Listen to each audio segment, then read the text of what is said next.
I'm here in Woods Hole. It's one of the villages here in Falmouth, Massachusetts, in Cape Cod. Thank you very much for the ride, Captain. Yarg. Now, this area is known for a lot of things, and for most folks, this is where you catch the ferry to go over to Martha's Vineyard. But there's a more important one, and that is a little funky joint with a self-proclaimed world-famous attitude. That's right, this is Shucker's world-famous Raw Bar and Cafe. I need to get this order out of here. The fish is fresh, comes from the local waters in Cape Cod. You wouldn't really know it's here unless you walk down that alley. The people that work here we've known for years. Big stuffed lobster. We love Murph and Karen. They're just wonderful people. Murph's a character, also known as Murphquake, or Chef Kevin Murphy.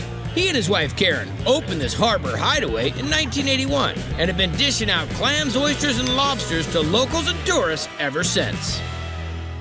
Folks love it here. That's part of their vacation. Every year they'll stop on the way or on their way back from Martha's Vineyard. How many of these are you cooking a day? 50 to 100, depends. And if your main meal isn't a whole lobster, well, it's more than likely there's lobster in there somewhere. I have a big stuffed Scrod. It's the best. The fish is flaky yet firm, a very nice sauce. The dish we're gonna make will be our stuffed cod Scrod. Remember, the word Scrod is really not a species of fish. It's No. the size of the fish. So you're saying when it's smaller, it's a Scrod. It's a Scrod. So let's take these in and then we'll pick the meat, right? Sounds good. You got Okay. that right. We're gonna just rip off the tail, just crack it with your hand. A lot of people cut the shell with their... When you're doing as much lobster as we are, we can't. We don't sell have you, so time, we Vinny. haven't We got time don't- to do that the kind of shenanigans. stuff. We're gonna chop it up a little bit. Cracker crumbs. Okay. Use some pepper, paprika, and melted butter. All right, so we've got that mixed. I'm gonna cut a piece of fish for you. Okay. We buy native cod. There is nothing fresher than the fish we buy today because it swam in the bay yesterday. Don't you say? What we're gonna do is we're gonna take a little bit of the thicker end, and I'm gonna take that nice lobster stuffing we just made and put it on top of the cod. How long? Okay, so that's gonna go 12 to 15 minutes. Now we're making... We're gonna make a beurre blanc sauce here. Okay. Put some butter in the pan. We're gonna put the shallots in there, Sauvignon Blanc wine.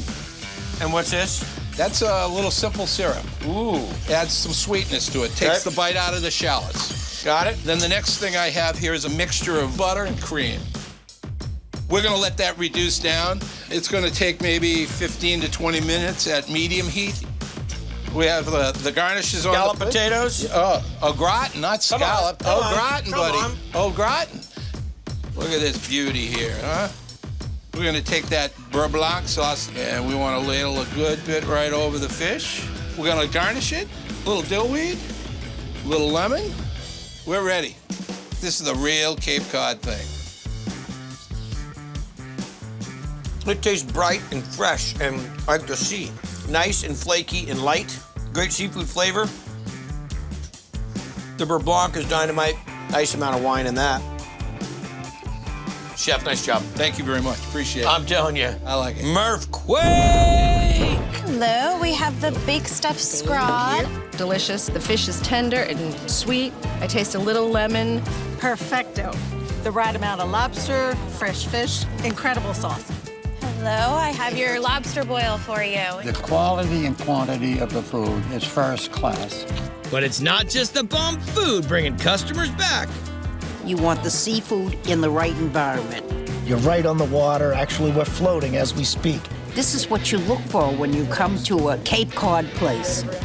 So even though you are right in the heart of a tourist area, you're doing it legit, keep paying respects to how the seafood should be treated. That's the whole deal. You're exactly right. The seafood is the star of the show. You got that straight. Excellent Thank you job. so much. The Appreciate man, it. the myth, Huh? the character. I'm here in downtown Boston to visit a joint that's been owned by the same family since '68. Now, they've always been serving sandwiches in one form or another, and they continue to reinvent themselves. You know, as sandwich trends change, so does their name. Let's see, they started as Providence Cafeteria, then they were Hungry Horrors, then they were Downtown Deli, then Providence Place. Now, since '96, it's been called Sam LaGrassa's, where they say they're serving the world's #1 sandwiches. They got another roast beef going over there. You got the corned beef, you've got the pastrami. This is another thing we have on New York. work. First in sandwiches, first in baseball. Give a chicken parm, please. Any sandwich you order here is great. Did you want a platter or the sandwich, sir? I actually asked Sam if he was married. I said, I'd have married you for your pastrami. He's the Michelangelo of sandwiches. Let's go. And Sam LaGrassa's been making masterpieces for more than 40 years. Dad, set up portobello? Now with the help of his 3 sons. Thank you, Donna. Bye. Rob, Ronnie, Rich. From when they were able to walk, this became the way of life. There you go. Rob goes off to culinary school. Pick up the Rockies here? You two take off and go where? Business school. Here to go, sir? But they all came back to Dad's place. Every day is a new opportunity for a new sandwich. We're constantly building, constantly playing with new stuff. Like this fan favorite. Chipotle pastrami. I love chipotle and coleslaw, and it has both. It is truly just the best. Starting with smoked pastrami done their way. We take the stock from the pastramis from the day before, add water to it. Well, you have to. Eventually, Otherwise it would it'd be syrup. Before we put them in the water, we make sure we score them. The stock is basically 40 years old. So you just keep rotating the stock. And then we add brown sugar. That's all that is? Yep. So how many hours? 2.5 to 3 hours. Ready? Let's go. You gotta let it cool a little bit before we slice it? No, next thing we're gonna do, we're gonna add a little brown sugar to the top. Oh, that's just gonna melt right in there. Exactly. It really gives it a nice little sweet taste to it. Psycho. Good to go. Start slicing it up. That guy wants you over there. Look at that right there. The bark, smoke, pepper, the sugar in my mouth. Next, we're gonna do the chipotle honey mustard. Start off with mustard. A lot of it. Oh yeah. Add the honey. So we're gonna add the brown sugar, brown chipotle pepper, and we're gonna mix it all together. That smells like a spicy honey Dijon right now. Exactly. So this you're gonna let set up. What else goes on the sandwich? Coleslaw. We're gonna start with fresh cabbage, shredded carrots, granulated sugar, white vinegar. Not apple cider vinegar, huh? Nope, that's the way Dad always made it. We don't mess with that. Kosher salt, freshly ground black pepper, whole celery seed, parsley, and mayonnaise, and then we mix it up. This sets up, and then you finally we're gonna have pastrami? And then we'll build it. Good. We're gonna grab an Italian roll, start with the chipotle honey mustard, Swiss cheese, and the coleslaw will go on the top part. Holy moly. You think it's big enough? Now where are you going? Now we're bringing it onto the grill. Okay, so how long is this on the press? A couple of minutes. Look at that. So is this one of your favorites? Oh, without a doubt. Delicious sandwich. Take a look at how nice and crispy and crunchy that bread's become. Look at that pastrami. The sugar rub down you gave it, good. Slaw's got good tang, but the kicker, got chipotle mustard, really nice heat, not overdone. I was worried it was gonna be too much of the flavor. I'd kill her. It's a lot of meat in one shot. It's a perfect type of coleslaw. The chipotle really just sets it off. This is your go-to for pastrami. Pastrami, only place for me, pastrami. Yes, sir. Corned beef. Everything here is first class. Here to go, sir. They got a huge takeout operation. It's crazy. 40 people downstairs making sandwiches. So you're doing 1,300 sandwiches a day? That's just in catering. It's easily the best sandwich shop in Boston. You go to Texas, you better find some real deal brisket. You head up to Seattle, better be some fresh seafood. Over to Chicago, it's gotta be the bomb pizza. So when you end up here on the East Coast, what should you expect? That's right, righteous bagels. We're here in Plainsboro, New Jersey, and this is Bagel Street Grill. Chicken Ruffino, order up. New Jersey definitely knows good bagels. Turkey, lettuce, tomato, and sesame. Everything with cream cheese. That's a legit bagel? Legit. Best in the state. Seriously. Absolutely, 100%. That's because owners and brothers, Jimmy and Doug Rohr, have been busting out bagels since they were teenagers. Part-time job while we were in college, and we were like, wow, this is a great business. Let's do it. Let's do it ourselves. So they opened their first joint together back in 1988. Now the next person. And are still sticking with the tried and true. You have to boil a bagel. We do it the old-fashioned way. And they're putting out some volume. We do about 15,000 bagels a week, 28 varieties. Are there 4 other brothers that do the work? 2 jalapeno cheddar bagels, order up. The jalapeno cheddar bagel is my favorite. A little bit spiced. Gotta be ready for it. Okay, you've got like the legit bagel equipment. Yes, this is what you need to produce a lot of them. Give me the rundown, Holmes. First, we're gonna start with the basic plain dough. We start off with some sugar, some salt in there. We're gonna put our water in now. Water. Some yeast. And then turn around. We're gonna grab a bag of flour here. This is a 50-pound dough. How long will this go? We got about 15 minutes. In about 10 minutes, we'll start throwing in our ingredients, jalapenos and the cheddar? And the cheddar cheese. Okay, that thing's huge. And you didn't even roast the jalapenos or anything. No, we want it to kick. Yeah, the juicy style, right? Yeah, that's it. So now what happens? I'm gonna cut equal strips to put right in this machine right here. Okay. This first section is gonna divide the dough into equal portions. It's gonna drop onto this conveyor and form the bagel. Do they have a home version of this? Because I want one. Yeah, right? We're gonna run this a little slow. It goes faster than this. Oh, yeah. This thing makes about 10,000 an hour if you really crank it up. There's no way I could keep up. But you got like 18 fingers, dude. I'm already watching this. I've done a few bagels in my No, life. you think? And from here, These will proof for 3 hours. then they go dark for the night. That's it. And bake them first thing in the morning. All right, let's go. First, we boil our bagels, slide them in. They've gotten puffy. Okay. We're gonna transfer them over onto these kiln-dried redwood boards. This dude gets after it. This is kind of like angry hot dough Tetris. We're gonna put them in the oven for about 3 minutes on these boards. What temp are we running at? About 495. 495. These are ready to flip? The plastic gloves, again, are gonna be your only No problem. no fingers.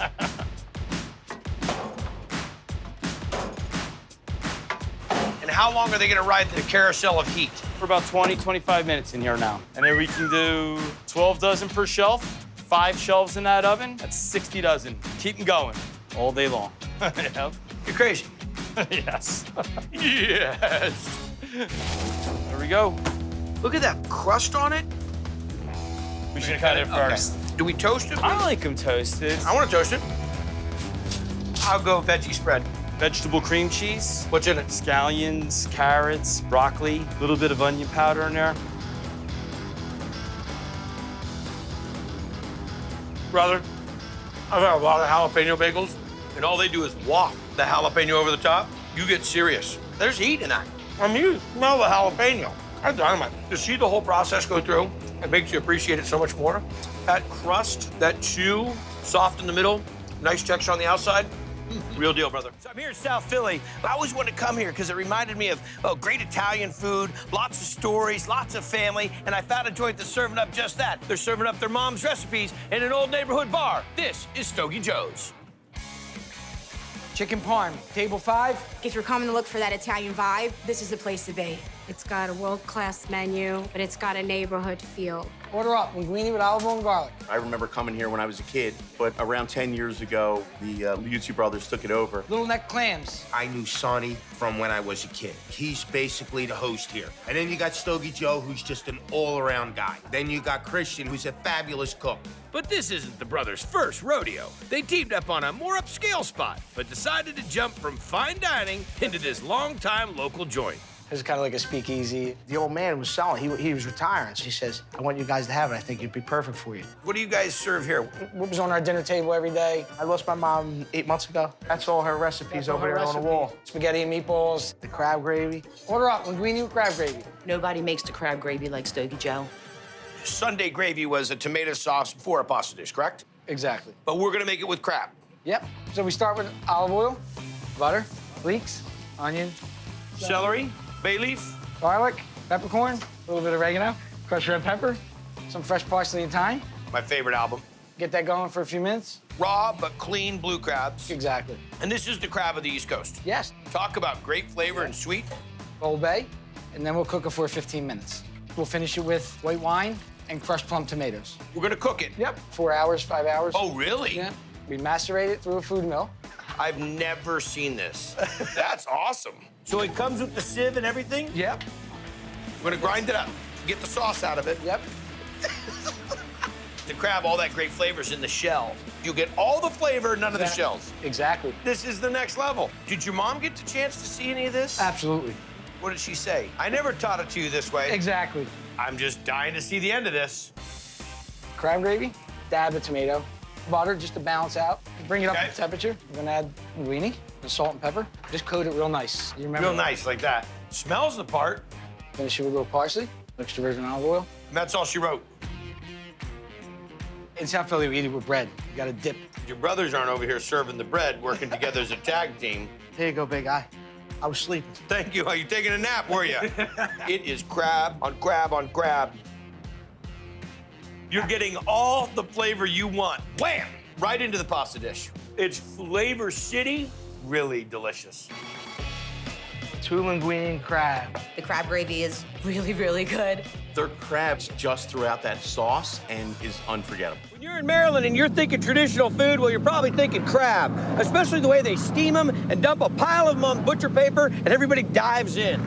So I'm 20 minutes south of Baltimore, rolling in for what they call a crab feast at a place called the Stony Creek Inn. Delicious. Perfectly seasoned Maryland crab. Will you guys eat all this? Yeah. Probably. And forget the social graces. Get your hands dirty is all part of the game. You break them and self-clean them right here? Yeah. You've made a tremendous mess. That's because I make sure I eat all mine. Look at that. You lick that off, because that's also delicious. What's your favorite part? All of it. Folks here are obsessed with them. And that includes the owners. You have a crab tattoo. Female blue crab. They are going hot. Bill Green and his wife, Mary, We have a table of 7 coming in. worked the open-air market when they were kids. Watch your step. 8 years ago, they opened this joint near Stony Creek off Chesapeake Bay, serving everything crab. Pounded jumbo lump crab meat, a half crab toast, a crab pretzel, and a crab ball. And in the Maryland tradition, All right, guys. steamed by the basket with sweet corn and tossed on the table. I love crabs. Yeah, these are delicious. Who taught you how to steam crab? My father. And he's still doing it Dad's way. We're gonna put our seasonings together that we're gonna season the crabs with.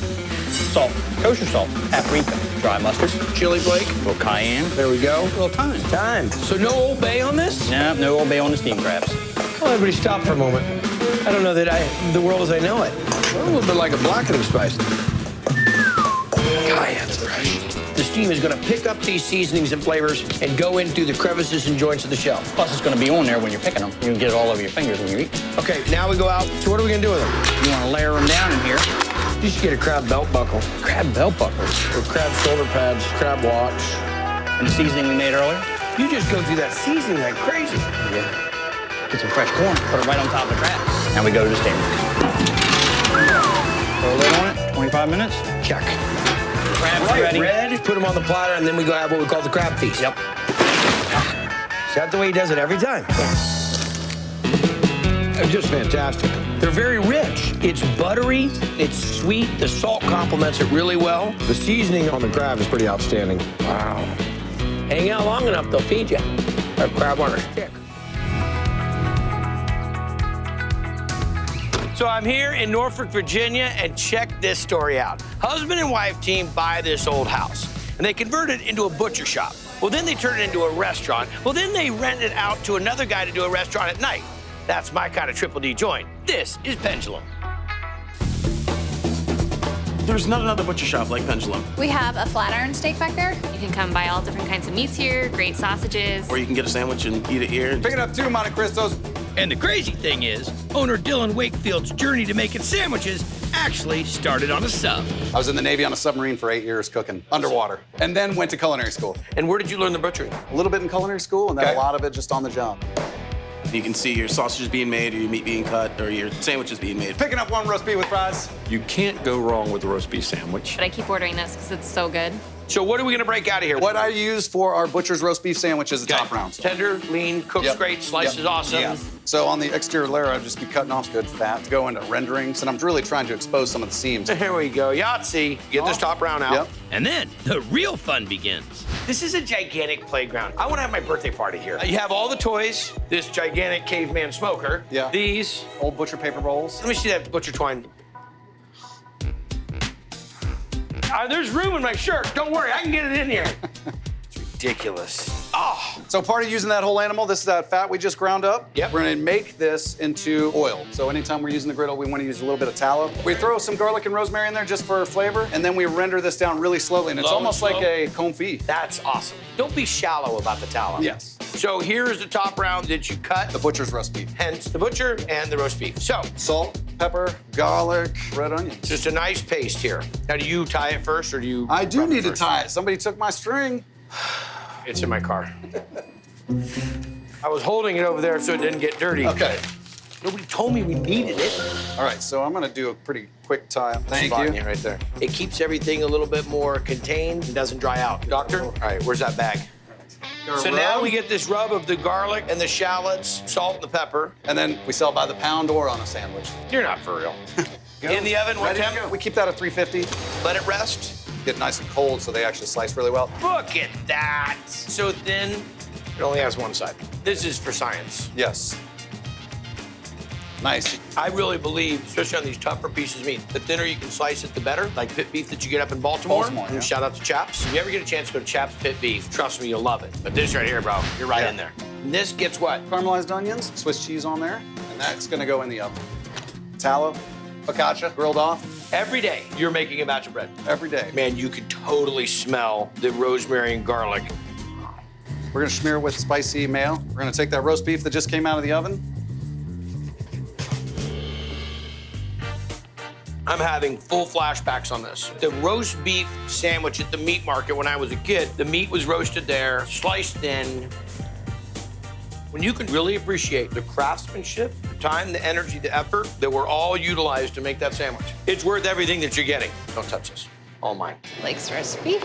It's just really juicy and it has the right amount of crisp on the top of it. The onions add the perfect note of tanginess. This place is great for a sandwich, and then you realize, wait a minute, I'm also in a market. There are so many things going on here. They even have classes on how to butcher.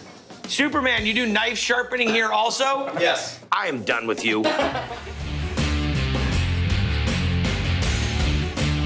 Now, I do not like to be too predictable here on Diners, Drive-Ins, and Dives, but when you go to San Francisco, you gotta try some cioppino. When you go to Texas, well, you gotta try some brisket. Go to New York City, you gotta try some pizza. So when you come to Charlotte, North Carolina, you gotta try some Low Country, and I hear this is the joint. This is Mert's Heart and Soul. It's definitely comfort food. 2 Creoles all day. It's like eating at home, or better than what I could get at home. Just like my mama cooks. She just put a foot in it. But Dad's the one doing the cooking here. Chef and owner James Mazzell, who's been bringing down home to downtown since 1998. It's like a treasure chest in the middle of the asphalt jungle. And that's what's so special about it. You wouldn't expect this downtown. What kind of food do you guys serve here? Low country and southern. And southern. I think it tastes like something that my grandma would cook. Soul rolls up. The soul rolls are everything you'd ever want out of the South. Goodness wrapped and deep fried. Soul roll. Gotta have a soul roll. All right, we'll get into it. Collard greens, cut them up. Garlic, olive oil, onions, adobo. Adobo? Adobo. Vinegar and water. And how long are we gonna let this go for? Hour. All right, what are we into now, boss? Well, we're gonna fry the chicken. I sprinkle our chicken with adobo. And then just regular all-purpose flour? All-purpose flour, simple. Okay. Let me put this in the fryer now. Here we go. Let's get after this. And what we do, we're gonna mix it all together. Right. So we got the greens, we got the fried chicken. This seasoned rice, that's delicious. Black-eyed peas. Okay, what we're gonna do is put a wrapper down. I'll take a little bit here, and we roll up, and we top with a little egg wash to seal it. We take these to the fryer, cook them off at 350. Then we just take them, and we cut them. Drizzle a little spicy honey mustard, and we do a little bit more garnish on them. So most folks can't make it to Mert's without having the soul roll. We try not to let them leave without having the soul roll. That's astronaut soul food. You know how they send the astronauts their food all prepared and ready to go? Yeah. This is a soul food missile pop. This comes with everything combined in one easy-to-eat bite. I got to talk to NASA about that. How delicious. You guys ready to eat? Yeah. The soul roll's got everything I like. It's phenomenal. It just pops when you eat it. Where'd you learn to cook? Home ec. A friend of mine told me I can take home ec, meet girls, and eat. I did it. I did the same thing. Okay. No, I'm serious. I believe you. And from the looks of it, Chef James must have ended up with an A+. Barbecue ribs up. Oh, so good. Everything you order is just wonderful. You get down home cooking fit for a king. Shrimp and grits up, please. James does a perfect southern shrimp and grits. Brown gravy on top of it, unreal. What are we gonna make next? One of my other favorites, shrimp and grits. You understand something? My mom was raised in North Carolina. I didn't know that. Oh yeah, I'm a grit-eating fool. I start with cold water, margarine, and my favorite grits are these yellow organic stone grits. Whisk them in. Yes, sir. And the thing about grits, you gotta keep stirring them for these do not stick together. I got you there. With some salt, cream, just make it taste so good. All right, so this takes care of the grit side. So what are we into now? Well, we're gonna make our gravy or sauce. Sauce. Oil, flour, get that going, add water, garlic, beef base. You condensed a whole cow into that. Oh, not quite. Add onions, garlic, and adobo. That's my middle name. That's your middle name? Yes, sir. And then we're gonna make some shrimp. Come on now. Add a little oil. I do about 4, 5, 6 shrimp. Now we add a little brown gravy, green onions, My favorite, you know that. White Yeah, onion. I know. That's your middle name. And some tomatoes. Let that cook down? Yeah. Okay, let's hit it, boss. Man, these grits are looking good. There you go. I'll top it out just a little bit more green. Now this focaccia bread, we got a local baker that make it for, it's delicious. That's tasty. Thank you, thank you. This gravy's got a nice little tang to it. The grit's gotta be a little toothsome. Can't be too soggy. No. Gotta have a little bite to them. You're gonna have to pry this out of my hand. Shrimp and grits on. This is one of my favorite things on the menu. I do try to duplicate it when I get home, but it doesn't come out the same. Did you grow up eating this type of food? Yes, my grandmother's from South Carolina. Did she put her foot in it? She put her foot and love in it, and this obviously has both. Everybody from out of town, I bring here. It's a straight down home country place. The piece that people love about Diners, Drive-Ins, and Dives is meeting characters like yourself that invest so much in this. I mean, you embrace each little step like it's the most critical piece. It's fantastic. Nicely done, my friend. Thank you, sir. So think about every time you go on vacation and you try great food. Or think if you were a flight attendant and you flew all over the world and you got to taste all this incredible food. Think if you took all that information and came back and opened your own restaurant. I got a place where you can taste those traveling experiences. If you're in Atlanta, Georgia, you got to check out Twisted Soul. Portobello stack with dirty rice orzo, It's not necessarily your regular soul food. candied salmon belly bacon. I come here just to get a bit of heaven. And the culinary angel is Deborah Van Treese, who took off from being a flight attendant to landing her own restaurant. Someone didn't send a memo. We can't have two bleach blondes in this show. Although it looks better on you. Deborah's taken ideas from her travels around the world and created something unique. We're gonna do a little fusion soul food. Is that what the restaurant's about, is soul food? Yeah, it's globally inspired. Because in my opinion, all cultures have a soul food. You can feel the east and the west, the north and the south. Southern seafood Louie. The southern seafood Louie is so amazing, so rich. The crab, the shrimp, everything was perfectly seasoned. So we're gonna do a play on the little crab Louie salad. You know, the Southern Belles down here used to do that at the tea party. I've never been to a tea party. I've been to a kegger. No, tea party. Tea party's different? Yeah. So first thing, the roasted corn vinaigrette that goes on the seafood Southern Louie salad. Gotcha. All right, a little olive oil blend with some onions and red bell pepper, fresh corn, saute this up a bit. So this is some apple cider, olive oil, cilantro, garlic powder, seasoning salt, onion powder. Next up? Hoe cakes. Don't you say. Now, wait a second. I don't want to go out there into Flavor Town and say it the wrong way. So how would one say what we're going to make next? Hoe cake. Hoe cake. Yes. Did I get it right? That's Hoe it. cake. Hoe cakes. Trouble. We've got self-rising cornmeal, baking soda, eggs, buttermilk, avocados. I see a lot of things in hoe cakes. I've never seen the avocado combo. It is soul food fused with I got California. it. I got it. So even the California people are They got included. soul. We, They got soul. We do. Red pepper, onion, jalapenos, oil, cilantro. And that's all she wrote. What do we got next? Next, we're gonna poach the seafood. Little oil. Shrimp her down. Shrimp her down a little Shrimp her bit now. down. Lobster down. Water. Obey. A little bit of crab A boil. little bit of crab boil. Oil. Lump crab. So just That's a little poach being delicate. Yep, and then we let them cool, and then we'll be ready for the salad. You know that I don't often on Triple D do salads. A little arugula. But this has got attitude. A bit of attitude. Corn relish, and then the hoe cake is what puts it over the top. There you go. Shrimp, add our lobster, and our lump crab. Mango vinaigrette. We're gonna top that with some microgreens. Too pretty to eat. It is kind of cute, isn't it? I don't typically like cold seafood because by the time it cooks and gets held, it's lost its flavor. You, on the other hand, you wild woman, you better blonde, that is delicious. Thank you. It's refined, it's balanced, you perfectly cook the seafood. Avocado hoe cake is a perfect complement. There's not many salads that I would order again. I would order that every time. That is too legit to quit. Take that. Seafood Louie salad. Seafood Louie is great. The shrimp is excellent. feel like I'm having dinner with my salad. You got lobster, you got shrimp, you got crab. This guy needs no introduction. He is a triple D OG. Our brother Gus from Marietta Diner. These, what do you call whole cakes? Whole cakes. Amazing. He lives in Atlanta. What is a whole cake? Whole cake, a whole cake, I'm not sure. Either way, it's delicious. So I'm here in Fort Lauderdale, Florida, and I got this buddy, and he says next time you come into town... Hey, man, check this out.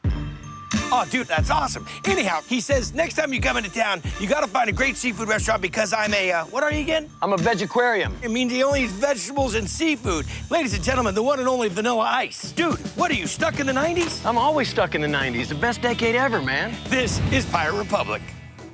There's a lot of Brazilian influence, and there's a lot of influence from all around the world. That global flavor was picked up by Brazilian-born owners Roberto and Claudia Garrios during their many high seas adventures. We spend most of our life on the Caribbean on a pirate ship. You have a real pirate ship? Oh, yeah. Arg. That is cool. So you summoned your, like, inner pirate energy and applied it here? Yeah. And where did the recipes come from? Around the Caribbean, Venezuela, Brazil. What's the dish we're gonna make? The moqueca. And what is a moqueca? The seafood stew. Okay. Here is our golden corvina. What else is gonna be in this? We're gonna make the pepper sauce that I use in the moqueca. Okay. Those are mild. Biquinho pepper. Bode pepper, that would be goat. That's a goat pepper? Goat pepper. You really got a problem if it's a ghost pepper. What's that one? Dedo de moça would translate to lady fingers. That's a little spicy. Gotcha, that one. You like spice? Uh-huh.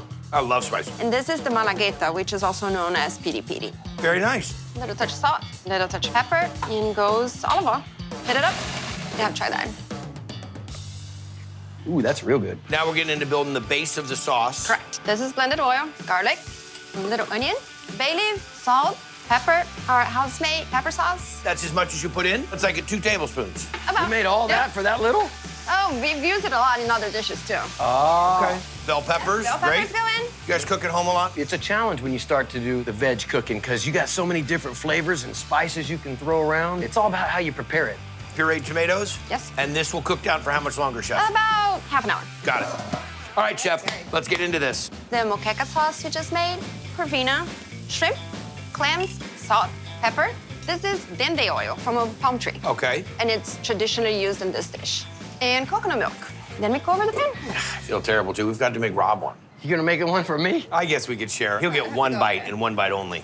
Then we add calamari and mussels. As soon as they pop, we're ready to rock. Ready to go. Look at that. There's a lot of seafood in this. Smells delish. Let's see what we got here, brother. Mmm. Not dynamite. Everything is cooked right, not overcooked. I love the kick. That is really good. Tastes a little Creole almost. It's spicy, it's tangy. The kicker to the whole thing is the coconut milk. That's what gives it that luxurious, that creamy, that silkiness. It's fantastic. Now, this is where the friendship's gonna kind of get into a different realm.